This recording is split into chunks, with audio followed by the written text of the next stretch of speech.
Hepinize merhaba arkadaşlar. Yalı Şapkın'ın 93. bölümünde neler olacak, neler yaşanacak konuya ilişkin ayrıntıları aktaracağım.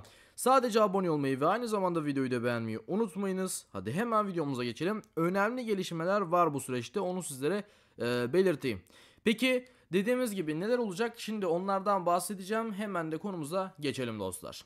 Biliyorsunuz en sonki bölümde birçok fazla yeni gelişme yaşandı. Hastanede geçti birazcık daha. İşte gelişmeler oldu ama aslında bu bölüm çok daha önemli. 93. bölüm. Fragmanı izlediyseniz görmüşsünüzdür zaten neden önemli olduğunu. Peki neler yaşanacak?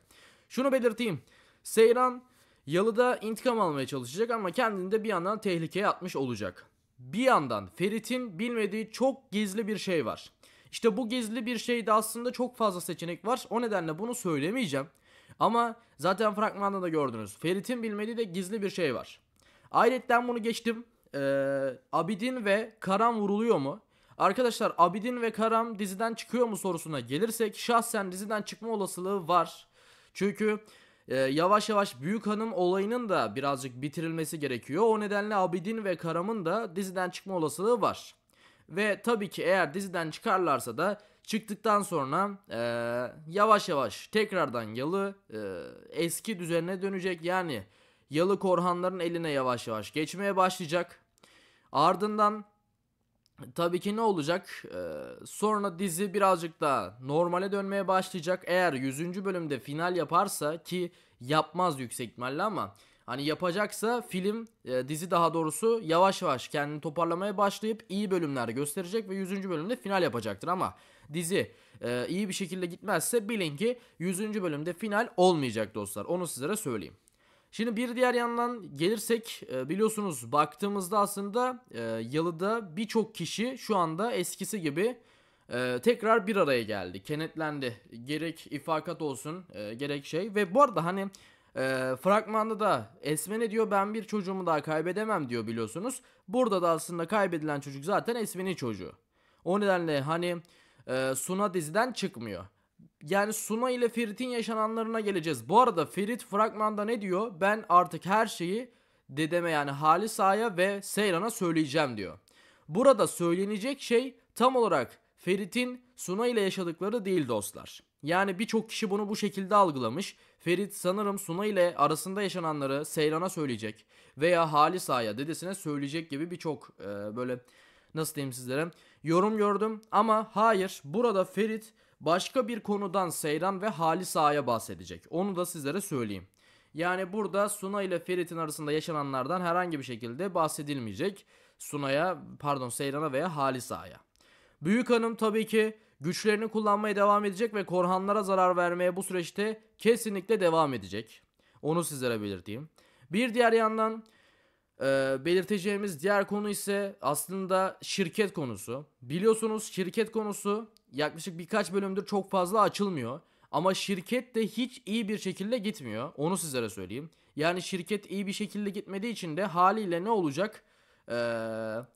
İlerleyen bölümlerde yeni bir şirket sorunu arkadaşlar gelecek. Yani yeni bir şirket sorunu ortaya çıkacak, doğacak ve bununla birlikte tabii ki ciddi anlamda da Yalı'daki Korhanlar yine sıkıntıya düşmüş olacak. Yani birkaç bölüm içerisinde, belki 2 bölüm belki 3 bölüm içerisinde Korhanlar Büyük Hanım sorunundan kurtulmuş olacak. Ardından dizi birazcık daha Seyran, Ferit ve Suna arasında dönecek. Ferit ve Suna'nın arasında yaşananlardan dönecek.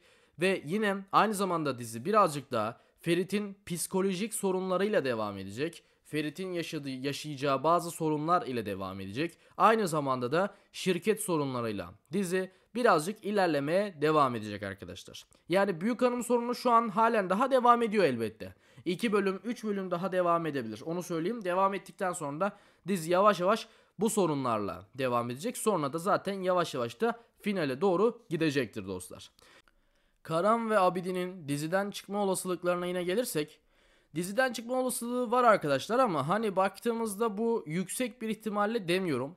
Çünkü hani tabii ki fragmandaki görüntüler baya böyle hani baktığımızda tamam kesinlikle diziden çıkıyorlar diyebiliriz ama hani bu dizide biliyorsunuz birçok şey yanıltıcı ve fragmanda yanıltıcı olduğu için Yani bunu hani reytingi yükseltmek amacıyla yapmış olabilirler ve o nedenle de baktığımızda böyle bir şey gerçek olmayabilir aslında dostlar. O nedenle hani Abidin ile Karam'ın diziden çıkacağını sorarsanız %100 demeyeyim.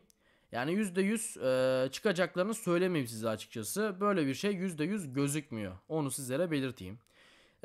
Bir diğer yandan Yalı Çapkın'ın reytingleriyle alakalı aslında sizlerin de sorduğu sorulara bakarsak reytingler yine aynı seviyede. Totalde 4,7 rating aldı.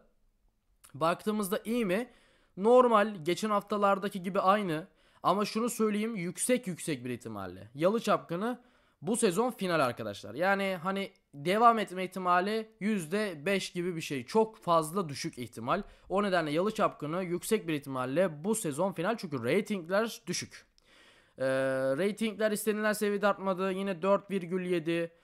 Diğer ratinglerde de yine bazı düşüşler var. O nedenle hani güzel değil açıkçası reytingler. Ne kadar heyecanlı bölümler yaşatsa da izleyiciye Yalı Çapkını şu an istenilen düzeyde değil ve o nedenle dizi ilerleyen süreçlerde arkadaşlar bitecek. Onu sizlere diyeyim.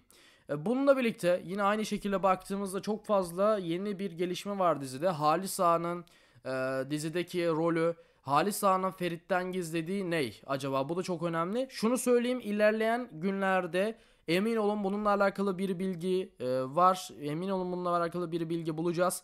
Zaten sizler için biz her gün takip ediyoruz. Dizide neler olacak olmayacak. Analizlerimizi yapıyoruz. O nedenle hani Cuma gününe kadar bizim atacağımız 8 dakikalık videoları, Yalı Çapkını ile alakalı 93. bölümle alakalı videoları izleyin. Çünkü o videoda ciddi anlamda önemli gelişmeler olacak. O gelişmelerin hepsinden haberdar olabilirsiniz.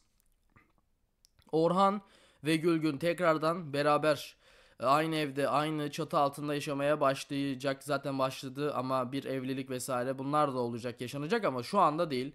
Bekliyorlar, birazcık daha ilerleyen bölümler bekleniyor. Seyran ile Ferit'in aşklarının iyi gitmesiyle birçok kişinin aşkı da dizide iyi gidecek. Onu da sizlere söyleyeyim. Diziye yine yeni katılan oyuncular olacak.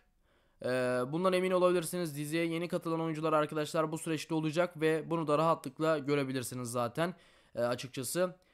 Diyeceklerim bu kadar dostlar. Videomuzun sonuna geldik yavaştan. Sizlerin bu süreçte merak ettiği soru varsa sorabilirsiniz. Düşüncelerinizi kesinlikle yoruma yazmayı unutmayınız. Bizler sizleri seviyoruz. Sizler de takip etmeye devam edin bizleri. Kendinize çok iyi bakın. Sağlıcakla kalın. Dizinin yeni bölümüyle alakalı düşüncelerinizi kesinlikle yorumlarda bekliyorum dostlar. Bu arada Afra Saraçoğlu, Mert Ramazan Demir birbirini de takipten çıkartmış. Bununla alakalı da bugün yeni bir video gelecek. Sadece bizleri takipte kalın dediğim gibi. Sağlıcakla kalın. Diğer videolarımızda görüşmek üzere. Kendinize çok iyi bakın. Görüşürüz arkadaşlar.